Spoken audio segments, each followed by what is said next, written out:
world of Tom Clark is both very small and very large at the same time. It's very small during the week when I work in the studio and have little contact with the outside world. Then it's very large at the end of the week when I go to promotionals all over the country. So it's little at the first of the week and it's large at the end of the week.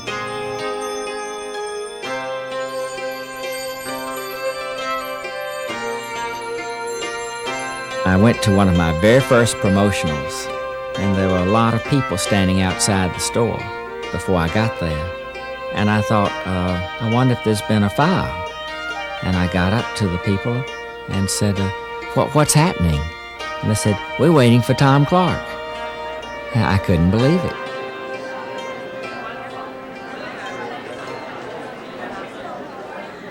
I do two types of statues.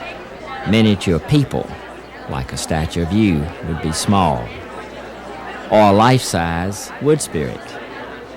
When I'm doing miniature people, my country people, I'm drawing on my memories from growing up in a very small town. For my wood spirits, I have to start with a fantasy, which is these are real little fellas who live right around me. So an idea would be whatever they find in the yard, they'll play with. If it's a pencil, they may use it like a log. If you've dropped an envelope, they may turn it into a pup tent. So my ideas come from starting from the fantasy. And the people who collect them have something in common, which is a love of nature and a feeling of joy and happiness. I often say to collectors, my little fellas have all of our virtues and none of our vices. They live for one day at a time. They try to see the positive side of things and not the negative. They like a sense of humor, jokes that make themselves the funny object rather than their friends. They try to live as a friend and a companion to all mankind. Dr. Clark, I'm a school teacher, and that's why I fell in love with Miss Mary. Could you tell me a little bit about her? I certainly can. Miss Mary is my second grade teacher. Actually, that's the name of a cousin of mine. And the statue, I also put the dress of an aunt who taught second grade for 42 years. And my worst subject was spelling. So these are spelling papers in her hand that she's about to give back. It's the worst moment of the day. So everybody has brought her an apple, so the basket's full of apples. One student brought her a rotten apple. Probably the fellow who also brought the slingshot that he shouldn't have in school. The Find Out book was my second grade school book, and the little lunch pail has peanut butter and jelly sandwiches. I'm sure they're very soggy inside. And there may be a comic book, because I love those, or a little frog, which once jumped out of my desk. Could you tell me a little bit about where you're from originally? I'm North Carolinian. I grew up in Bladen County, tobacco country, and followed my ancestors to Davidson College. I went to Union Theological Seminary in Richmond, Virginia, and got my Ph.D. from the University of Aberdeen in Scotland. After that, I returned to Davidson to teach religious studies. I've always been involved in art, so in Davidson I built a studio. I enjoyed painting there, but I found myself trying to sculpt the paint on the canvas. So I realized my true talent was in sculpture. Now I've been doing it for over 30 years and enjoying every minute of it.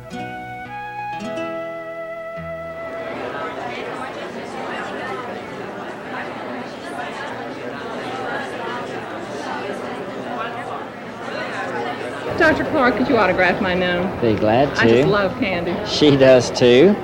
In fact, this was my candy that fell out of my box. I told her it was mine and to give it back, and she said, no, it's hers. So you have the H-E-R-S written on the candy there. I told her she really didn't need it because she had ample weight as it was. She pointed to the little coin that has a bird on it. It says, I eat like a bird. Thank you. Can you tell me a little bit about the cairn? Cairn is a Scottish name. It means stone heap. In Scotland, they carry a stone to the top of a mountain and leave it there. And my house is built of stone. So I just called it the cairn. My studio is actually larger than my home. I start lots of statues, and I sort of move from one to the other, so I need a good bit of space. Now I need the space as well to display all of the statues that I've made, and there've been hundreds of them.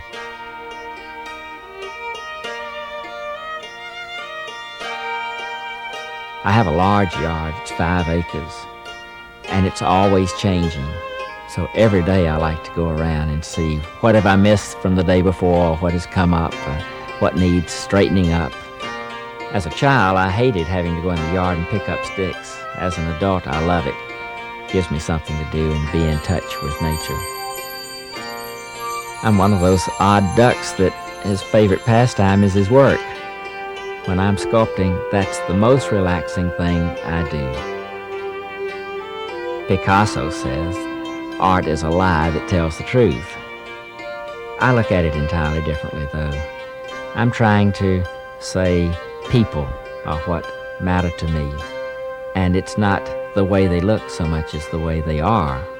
And I want the face to reflect an inner emotion.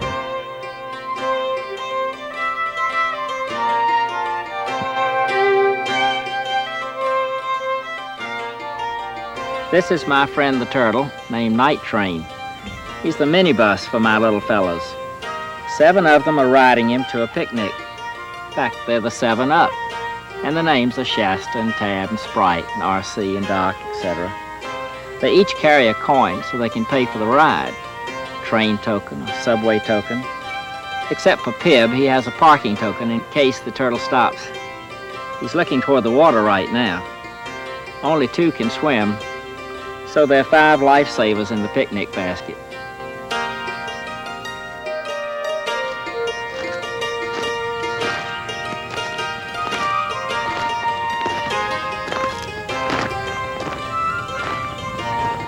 Well, here's O'Brien the shoe cobbler. He's a typical Irish leprechaun. He wears the green top hat, and he sits on the side of the road, waits for someone to come along whose shoes hurt their feet. He repairs the shoes, gives them his necktie, which is a shamrock, and the luck of the Irish. Then they go on their way, and he goes back into the Irish mist.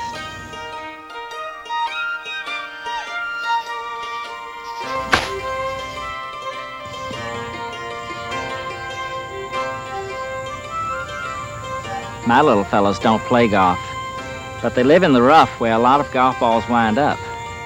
If you like them, they'll help you find your lost golf ball. This eagle's nickname is Par. The little fella on top is named Bogey. That's 1 over par. Underneath are Gimme and Stymie. That's 2 under par, which is an eagle.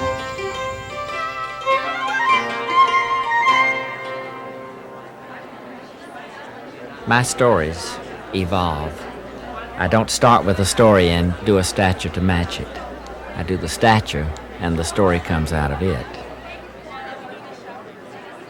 Dr. Clark, I'm a little bit of a baseball fan, and so I've picked Homer. Well, it's a little bit sitting on a baseball. Someone hit this ball over the fence, and it landed at his feet, and he said, "Why, it's named for me. It's a Homer." I don't know what team he's pulling for, but there's a coin with an Indian on it. So it may be the Braves or the Indians, maybe they're cardinal feathers. I don't know what he's saying either, but it's probably, Mr. Umpire, please reconsider your decision. I like the older people that he does. I grew up in a rural area, and I like the expressions that he has on their faces. They remind me very much of my family, my neighbors, when I was growing up. Dr. Clark, I was just wondering, where did you get your start? How did this business get started? Not because of me, because I'm just a sculptor. But every artist needs someone who can market. I had done just a little statue of a wee person. It was in my studio when a former student and a friend of mine, Joe Poteet, saw it there. He conceived a business around reproducing this statue and others like it. When I saw the intricate detail that Tom was able to capture in the clay, it became my job at that point to be able to reproduce that detail. Tom possesses what I call basically a sixth sense. He has a tremendous ability to capture expression and emotion in his statues. And it was this tremendous attention to detail that led us to produce these statues in a blend of polyester resins and crushed pecan shell flour, which enables us to capture much more detail than a standard porcelain figurine would. How long does it take to make a statue? I'm afraid I'll give a very flippant answer to that. It takes me about 1 week and 30 years. With 30 years experience, you can do something much more rapidly than if it's your first attempt. This statue that I am making will be Hike 2, a new version of my good friend Hike. In beginning this statue, I have to put clay on the base that will be the shape the finished statue will be. On top of that, I placed a little log, and it is the natural element that we'll see in the finished statue.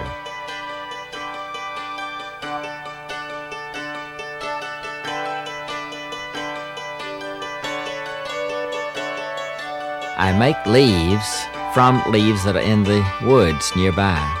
Just put them on a piece of clay and roll on top of them and pull it off. I learned that in kindergarten, and it served me well.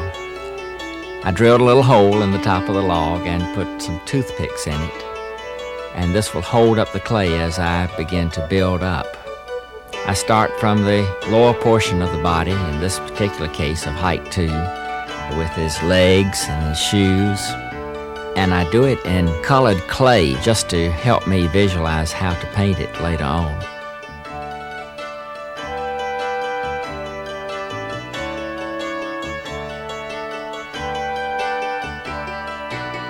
I add strips of clay. I'm trying to start from the middle and work out to the edge of the statue. It grows rather rapidly at first, and then it begins to slow down. It's like blocking it all in color, and then you go back over it and begin putting in detail.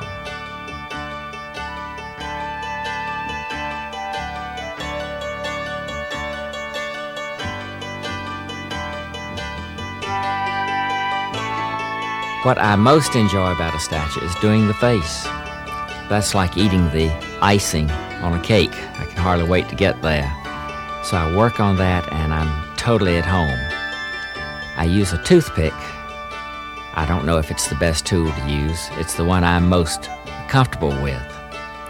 So that's what I have an abundance of, toothpicks.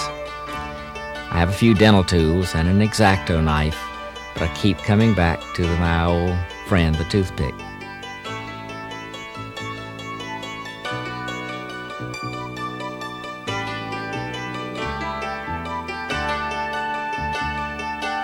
I sometimes put a pointed hat on the statue if he's going to be outside and might be hit on the head by a heavy apron.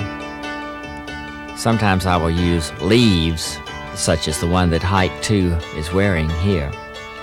He likes to birdwatch, and this is camouflage. He can sit in a pile of leaves and not even a cardinal can see him.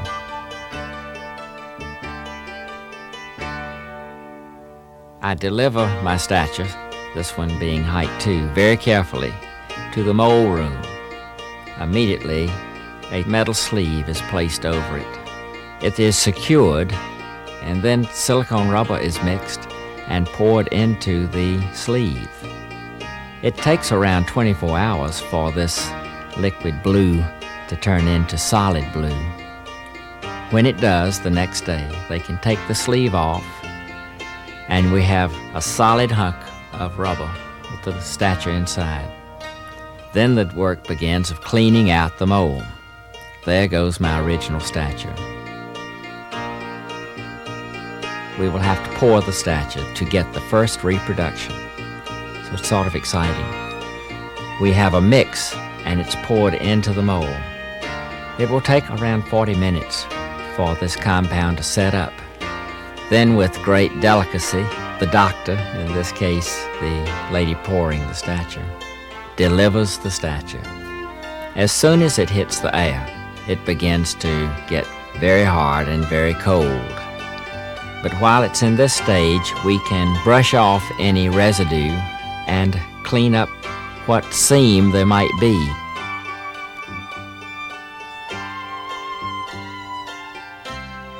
Now it's ready for its first coat of paint.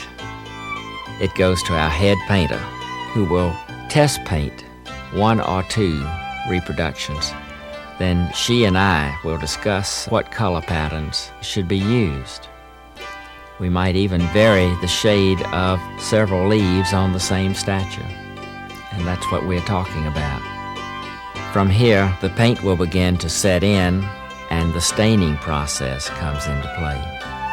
The staining process is the most delicate, most important process regarding the finished look of this little fellow.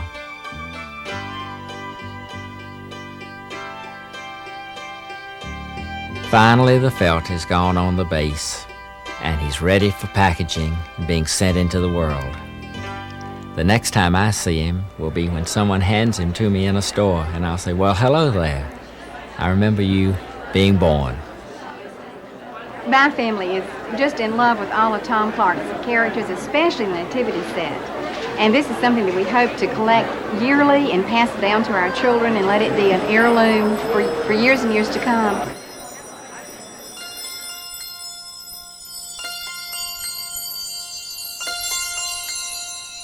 Even though I'm an old bachelor, I have 400 children with me here in the studio, and they especially love the holiday season. On the night before Christmas, while Santa circles the house with his 8 tiny reindeer, their counterparts, 8 tiny wood spirits, are decorating the tree. Donna has a starfish that she'll put on the top of the tree, while the Blitzen, Peyton, has a 6-pence he hopes to slip into her slipper. She'll have to marry him then. The Comet is Haley and the Cupid is Stubing. They're selecting the very best acorns and seashells for the decoration. The 2 clowns are Gene the Dancer and Mick the Prancer. And if they don't watch out, they'll knock over the tree. Louis the Dasher has a dashing idea that if you hold a seashell over a girl's head at Christmas Eve, she'll have to kiss you. Or so he told Alexis, the vixen. She's somewhat dubious. When Santa arrives, he's happy and tired. He's tired because he's been out all night. He's happy because all of this goes to your house. Not only is he happy, but so is the little Christmas elf, who no longer has to empty that sleigh. Christmas is for giving and for saying I love you. And so is Valentine's. Little Val is standing on an ancient Pennsylvania Dutch Valentine with a brand new Valentine in his hand. He's been told he has to say to his girlfriend, "Will you be my Valentine?" And he's afraid she'll say no. I gave him a little coin that says island, and I told him, "Now, Val, no man is an island unto himself. You have to give away your heart." Dr. Clark, will you tell me about the tooth fairy? Certainly. This is a grandmotherly tooth fairy. She's been picking up children's teeth. Maybe she got one of your teeth in here. Have you ever lost a tooth? I thought so. She's trying to teach you that you should brush your teeth, should eat apples to keep them clean, use a little sassafras stick for a toothpick. Now, if you would like to have your dream come true, don't ask for a quarter or a dollar. Ask for a penny, because that makes good sense.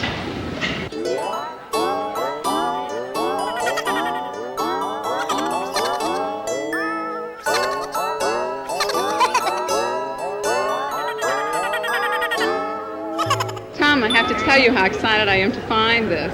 My husband thinks he's somewhat of an athlete, and this reminds me so much of him, especially his facial expressions. I want all of my statues to smile, and this is the only one I've ever made that doesn't smile, but he makes me smile. Bubba's in training for the game, whichever game it is, perhaps soccer like on the coin. He's trying to do 10 curls with these Tinker toys that he's found in the woods. He's only done 9.5. So you have to give him a little encouragement whenever you pass him in the house. Now right behind him is a little teddy bear and 2 little bells. Except where I grew up, we called them teddy bars. So these are teddy bar bells.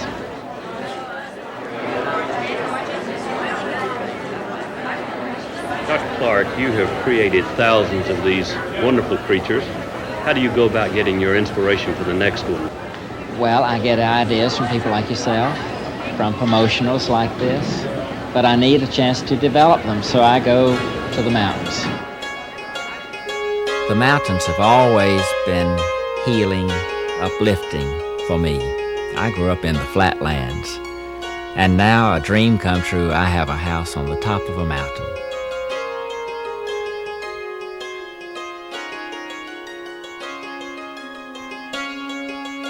We're on Rattlesnake Mountain.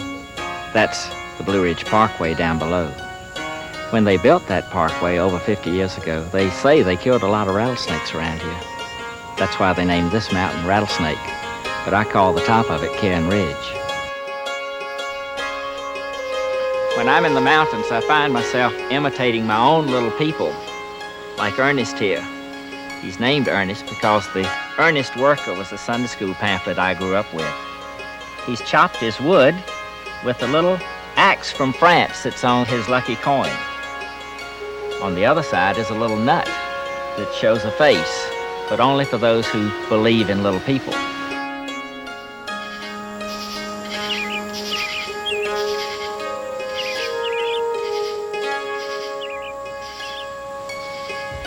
Sometimes I like to watch birds, like my friends Audubon and Peterson.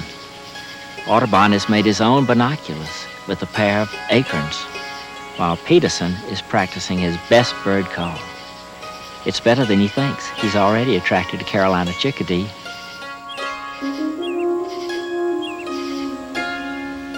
I think one of the reasons I love to come to the mountains, it's where so many country people live, and they do the chores that I remember as a child, like Nellie here, who's snapping beans.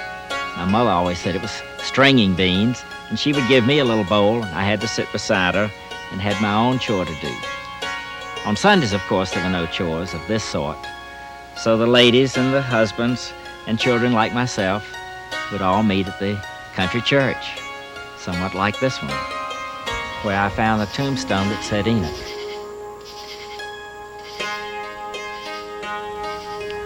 When I finished my statue of the farmer, I didn't know what to call him until I saw this tombstone. Then I thought of Enoch in the Old Testament, who lived 365 years. The Bible doesn't say he died. It says he walked with God. Well, farmers are like that. They work 365 days a year, and they walk with God.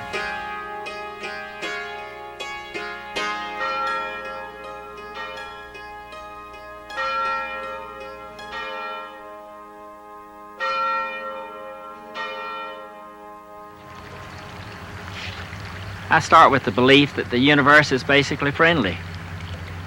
Therefore, its creator is too. And if my little fellows have anything profound to say, it's that they are your friend and they love you.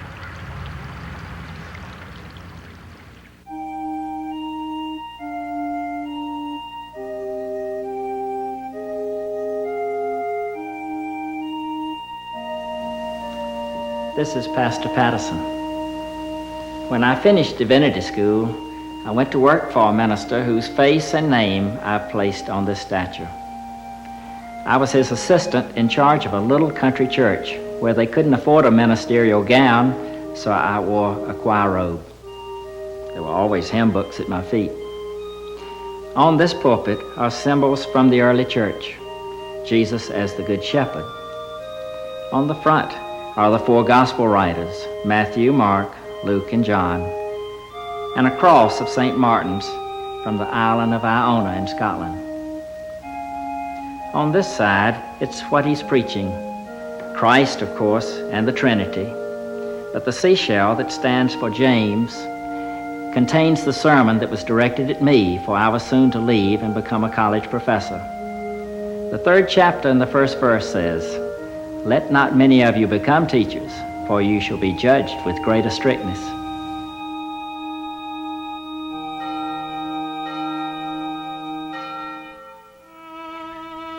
Just as a photographer may spend a lot of time outside, he still has to come inside for developing. I spend a lot of time with people, and I get good ideas, but I need a quiet, solitary place for developing them. So I come to the mountains, to the quiet Blue Ridge Mountains. And he said, "You'll never make a businessman."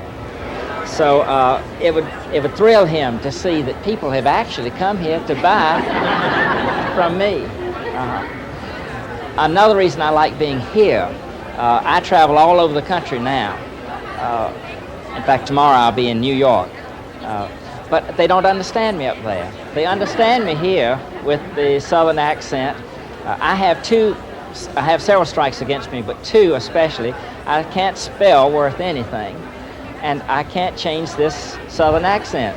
Well, I was in Michigan recently working on a little fellow like this, and this couple, older couple, came up, not as old as my statues though, and he said, "What is he doing?"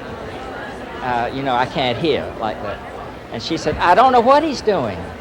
"What are you doing?" "I'm putting a bib on the little statue."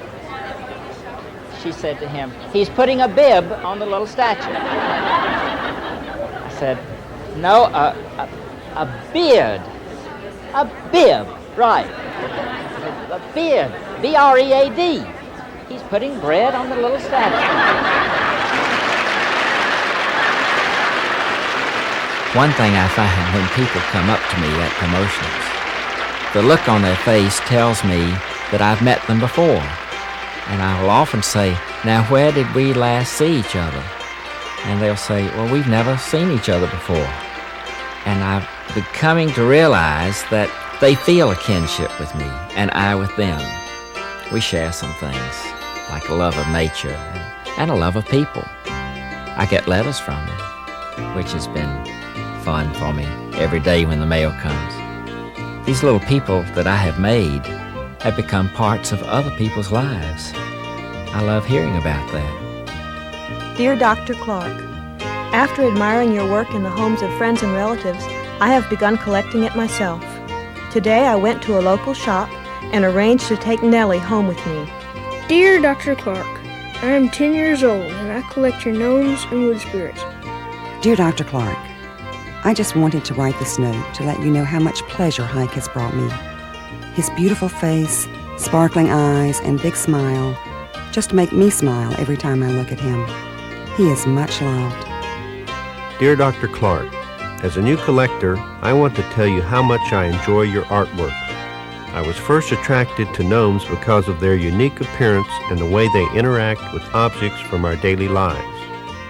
Dear Tom Clark, I met you at a recent promotional. I just want to tell you what a clever man you are and what joy you have brought to many of us. Thank you for signing all my artwork. What a thrill to meet you. God bless you for the joy you bring many of us. Dear Dr. Clark, thank you for the warm reception, funny stories, and kind thoughts. We love you.